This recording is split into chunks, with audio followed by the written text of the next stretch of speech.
Welcome to Easy Daily English. Subscribe now to join our community. Ready for a new story? Let's go. Have you ever heard someone say heat up or boil over and you weren't sure what it meant? Don't worry. In this video, you'll learn 30 phrasal verbs you can use in the kitchen every day. Let's make your English sound more natural and delicious. 30 kitchen and cooking phrasal verbs you should know. Heat up, make food warm again. Boil over, when liquid flows out while boiling. Chop up, cut something into small pieces. Slice up, cut into thin pieces. Stir in. Mix something into another ingredient. Mix up, combine ingredients together. Whip up. Make something quickly and easily. Fry up, cook something quickly in hot oil. Warm up, make food less cold. Cool down. Let food become less hot. Put in. Place something inside, oven, pot, etc. Take out. Remove from oven or fridge. Pour in. Add liquid into something.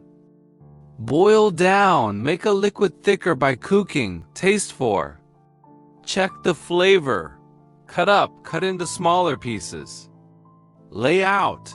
Arrange food nicely on the table. Set up. Prepare or organize, like a table or area. Clean up. Tidy the kitchen after cooking. Wash up. Wash the dishes. Throw away. Get rid of something you don't need. Run out of. Have no more of something. Cut out. Remove something from your diet. Eat out. Have a meal at a restaurant. Serve up. Put food on plates and give to people. Peel off. Remove the outer skin of fruits or vegetables. Season with. Add spices or salt to food. Turn down. Reduce the heat or temperature. Turn up. Increase the heat or temperature. Left over. Food that remains after a meal. Great job. You've just learned 30 super useful phrasal verbs you can use in the kitchen every day. Keep practicing, and your English will sound more natural and confident. Don't forget to like, subscribe, and share this video, and I'll see you in the next English story. Thanks for watching. Don't forget to like and subscribe. See you next time.